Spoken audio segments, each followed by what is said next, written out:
Hello guys, आपका गणित class में हार्दिक अभिनंदन है और आपका बहुत बहुत शुक्रिया है। मैं आपके सामने लेके आऊँ क्लास 10th एनसीईआरटी का कंप्लीट सिलेबस, जिसमें मैं आपको चैप्टर वाइज करा ही रहा हूँ और 2 चैप्टर हमने आपके साथ कंप्लीट कर भी चुके हैं। तो इसी के साथ आज हम अपना नया चैप्टर हमने स्टार्ट कर दिया है और हमने नए चैप्टर में 2 क्वेश्चन भी कर चुके हैं। तो अगला क्वेश्चन मैं कराने से पहले आपको कुछ इंपॉर्टेंट चीजें बताना चाहता हूँ, जिसमें आप बहुत ही अच्छी तरीके से अगर आपने ये सीख लिया तो आप आसानी से कुछ आगे की चीजों को भी कर पाएंगे। तो इसी के साथ वीडियो को आप अंत तक जरूर देखें और वीडियो को अंत तक देखना ना भूलें। तो वीडियो को एक बार अंत तक जरूर देखना, तो आपको एक एक स्टेप समझ आएगा। किसी भी टीचर की जरूरत नहीं पड़ने दूंगा मैं आपको, मैंने पहले बोल दिया आपसे, अगर आप वीडियो को पूरा देखते हैं तो। और दूसरी बात, आप अगर हमारे चैनल पर नए हो तो हमारे चैनल को सब्सक्राइब करें, हमारी वीडियो को लाइक करें और ज्यादा से ज्यादा वीडियो को अपने दोस्तों में भेजने की कोशिश करें। और जो हमारे पुराने जो स्टूडेंट्स हैं उनसे मैं कहना चाहता हूं कि वीडियो को ज्यादा से ज्यादा आप भी शेयर कीजिए, जिससे दूसरों का भी फायदा हो। और वो भी जो मैथ नहीं जानते, बिल्कुल जीरो है ना, वो भी उससे आप अपने आप को एक हीरो बना सके। तो बस वीडियो को ज्यादा लाइक करें और वीडियो को ज्यादा देखें, जिससे हमें भी प्रेरणा मिलती रहे, मोटिव मिलता रहे और लगे कि हम अपने छात्रों के लिए कुछ कर पा रहे हैं। ऐसा ना लगे कि वीडियो बनाते जाओ कुछ भी नहीं हो पा रहा। तो वीडियो को कम से कम शेयर जरूर करते रहे आप। तो इसी के साथ मैं आपके सामने लेके आया हूँ मोस्ट। तो देखिए, ये हमारी पूरी की पूरी है क्या, एक साड़ी है जिसे आज अच्छी तरीके से समझिए। तो देखो, x माइनस 2y बराबर 0, 3x प्लस 4y माइनस के 20 बराबर 0। तो दोस्तों, ये हमारा a1 होता है, ये हमारा b1 होता है और ये a2 होता है, ये हमारा b2 होता है, ये हमारा c2 होता है। तो वही a1 अपॉन a2 तो 1/3 b1 अपॉन b2 यहां से आ जाता है b1 upon b2, c1 upon c2 हमारे रखा हुआ है। ऐसे इन समीकरणों में से हमने ये मान निकाल लिए, ऐसे इस समीकरण से हमने ये मान निकाल लिए तीनों। अब अनुपातों की तुलना करेंगे दोस्तों। तो दोस्तों, आपको दिख रहा होगा ये तीनों नंबर आपके अलग अलग है। तो ना तो a1 upon a2, b1 upon b2 ना c1 अपॉन c2, तीनों एक दूसरे को बराबर नहीं करते हैं। वहीं दूसरा देखो, 1/2 तो देखो a1 upon a2, b1 upon b2, c1 upon c2, तीनों के मान ये हमारे कैसे दोस्तों बराबर है। इसी प्रकार आगे 1/2 इसका कट गया, 1/2 इसका है माइनस के 1/3। तो केवल a1 upon a2 equal to b1 upon b2 तो बराबर है, but not equal to c1 upon c2, यानी c1 अपॉन c2 दोनों के बराबर नहीं है। अब ये हमने पढ़ा, ग्राफिक निरूपण करेंगे। तीनों अगर नहीं मिलते हैं तो प्रच्छेद करती हुई रेखाएं होंगी दोस्तों। कैसे होंगे? प्रच्छेद करती हुई रेखा। अगर तीनों मिलते हैं तो संपाती रेखाएं होंगी। अगर आपके तीनों में से 2 मिलते हैं और 1 नहीं मिलता तो आपकी समांतर रेखाएं होती है। कैसी रेखा होती है? समांतर। बीजगणितीय निरूपण क्या होता है? केवल एक हल होगा या अद्वितीय रूप से एक हल होगा, या अद्वितीय रूप से हमारा एक हल होगा। अगला पॉइंट हमारा संपाद्य होता है, तब क्या करते हैं? अपरिमित रूप से हमारे अनेक हल प्राप्त होते हैं दोस्तों। कैसे होते हैं? अपरिमित रूप से अनेक हल प्राप्त होते हैं। अगर रेखा संपाद्य हो तो इनका कोई भी हल प्राप्त नहीं होता, कोई भी हल प्राप्त नहीं होता है।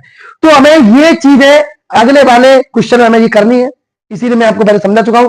अब देखिए, अगर रेखाएं प्रच्छेद होती है तो उन्हें संगत कहते हैं, अगर रेखाएं संपाती होती हैं दोस्तों उन्हें संगत कहते हैं, समांतर रेखाएं होती है तो उसे असंगत कहते हैं। ये संगत क्या होते हैं, असंगत क्या होती है, बच्चे इनमें बहुत ज्यादा डाउटेबल होते हैं। मैंने आपको एक एक पार्ट्स करा दिया जिससे आप समझ भी जाओगे। तो दोस्तों, इसी प्रकार हम अगला प्रश्न आपका स्टार्ट करने जा रहे हैं। इसी श्रृंखला में अपना दूसरा क्वेश्चन, एक्सरसाइज का दूसरा प्रश्न क्या है? अनुपात a1 upon a2, b1 upon b2 और c1 अपॉन c2 की तुलना कर ज्ञात कीजिए कि निम्न समीकरण युग्म द्वारा निरूपित रेखाएं एक बिंदु पर प्रतिच्छेद करती हैं, समांतर है या संपाती है। क्लियर? मैंने अभी आपको सारणी बता चुका हूं, अब आप भूलना मत। अब आप अपने आप क्वेश्चन करोगे दोस्तों। देखिए, क्वेश्चन हमारा दोस्तों है क्या? 5x माइनस 4y प्लस का 8 बराबर 0 और 7x प्लस का 6y माइनस 9 बराबर 0। सबसे पहले दोस्तों आप करोगे क्या? आप करोगे अतः रैखिक समीकरण a1x plus b1y plus c1 बराबर 0 तथा a2x plus b2y plus c2 बराबर 0 से तुलना करने पर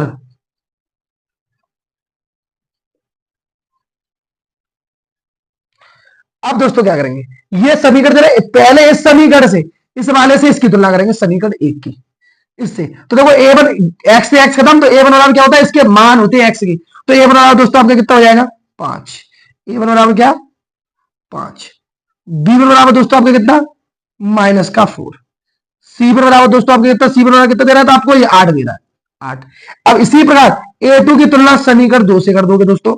a2 बराबर कितना आगे का? 7। a2 बराबर 7, b2 बराबर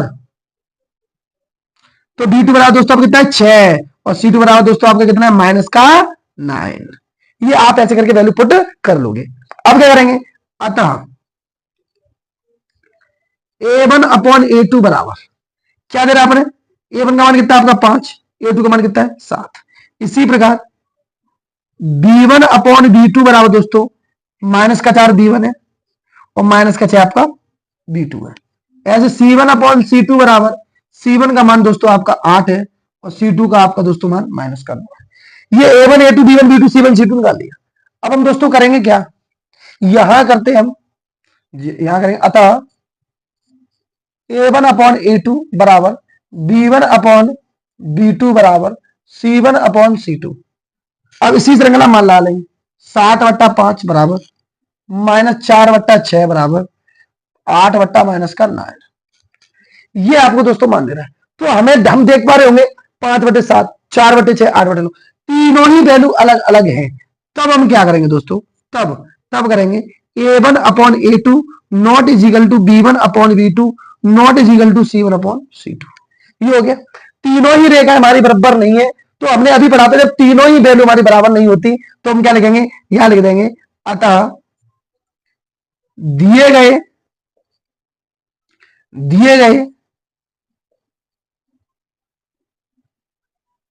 समीकरणों के युग्म प्रतिच्छेद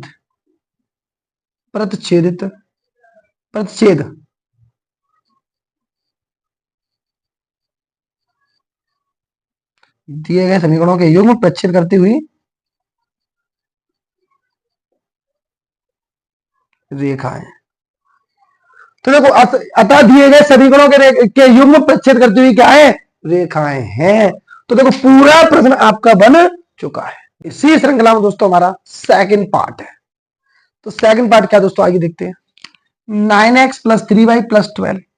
दूसरा पार्ट है 18x + 6 + 24। अब ये हमारा फर्स्ट समीकरण और ये हमारा सेकंड समीकरण मान लिया, ठीक है दोस्तों।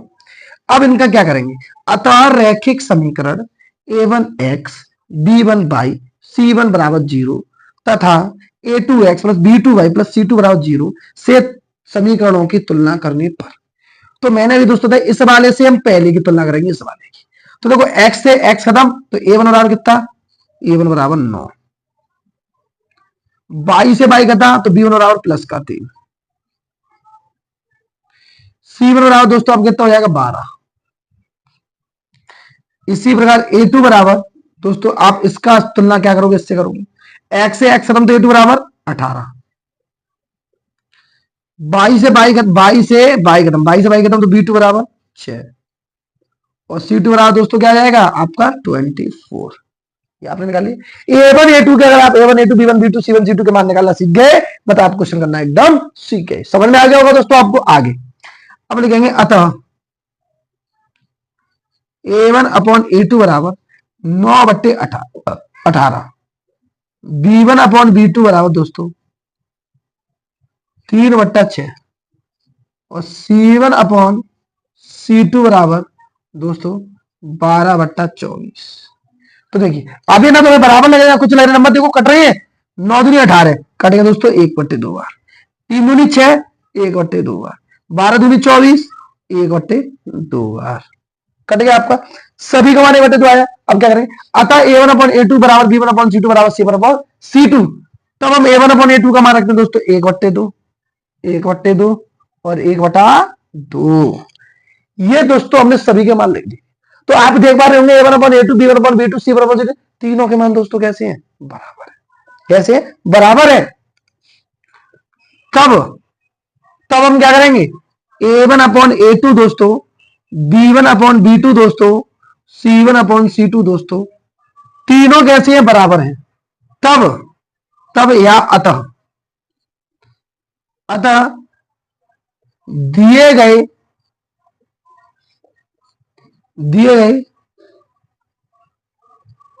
समीकरणों के युग्म समपाती हैं। कैसे दोस्तों, समपाती हैं। अब तो आप सीख गए थे। तो मैंने आपको बताया था A one upon A two, B one upon A two, C one upon C two के मान निकाल लिए, ये हमने काट पीट करके 1/2 निकाल लिया। A one upon A two, B one upon B two, C one upon C two, तीनों मान हमारे बराबर है तो तीनों बराबर होंगे, अतः दिए गए समीकरणों के युग्म समपाती होंगे। ओके दोस्तों, समझ में आ गया होगा, आपके एक स्टेप समझ में आ गया होगा।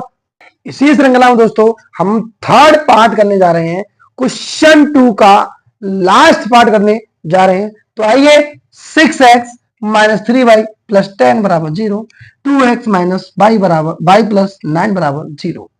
समीकरण एक इसको मान लिया और समीकरण नंबर 2 इसको मान लिया। अतः रैखिक समीकरण a1x plus b1y plus c1 बराबर 0 तथा a2x plus b2y plus c2 बराबर 0 से तो समीकरणों की तुलना करने पर दोनों समीकरणों की तुलना इन दोनों से कर देंगे। तो एक इस वाले से हम पहले वाले की तुलना करते हैं दोस्तों। मैंने बताया था x से x खत्म कर देंगे तो a1 बराबर दोस्तों आपका कितना 6 होता है, b1 बराबर आपका -3 होता है और c1 बराबर दोस्तों आपका कितना दे रहा है, 10 दे रहा है। ऐसे a2x बराबर आपको कितना दे रहा है दोस्तों, 2 दे रहा है और b2 बराबर आपको y का मान कुछ नहीं होता, कोई भी वैल्यू हो आपकी अल्फाबेट्स में, उसका कोई भी गुणांक ना दिया हो तो उसका गुणांक हमेशा 1 होता है दोस्तों। कितना होता है, 1। c2 बराबर दोस्तों हमें कितना दे रखा है, 9 दे रखा है। ये मैंने a1 a2 b1 b2 c1 c2 के मान निकाल लिए हैं समीकरणों से। आइए दोस्तों अब क्या करेंगे, अब a1 अपॉन a2 बराबर 6/2, b1 अपॉन b2 बराबर दोस्तों माइनस का 3/-1 और c1 अपॉन c2 बराबर 10/9। देखो 2 से करता है दोस्तों 3 बार, हमारा देखो माइनस से माइनस हमने कर दिया था तो हमारा 3 आ गया, और जे हमारे 2 से 6 कर चुका था 3 बार, ये हमारा किसी कटेगा तो जैसा का वैसा ही रहेगा। a1 upon a2 b1 upon b2 c1 upon c2 के मान आपको दे रखे 3 3 10/9 हमने रख लिए। ये और ये दोनों बराबर है, यानी a1 अपॉन a2 बराबर b1 अपॉन b2 दोनों हमारे बराबर है, बट c1 अपॉन c2 बराबर नहीं है, तो चला दिए इक्वल टू। अब यहाँ क्या लिख देंगे, यहाँ लिख देंगे अतः दिए गए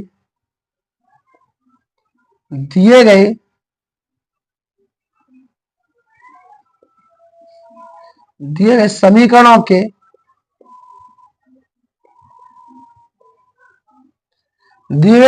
के रेखा युग्म समांतर हैं।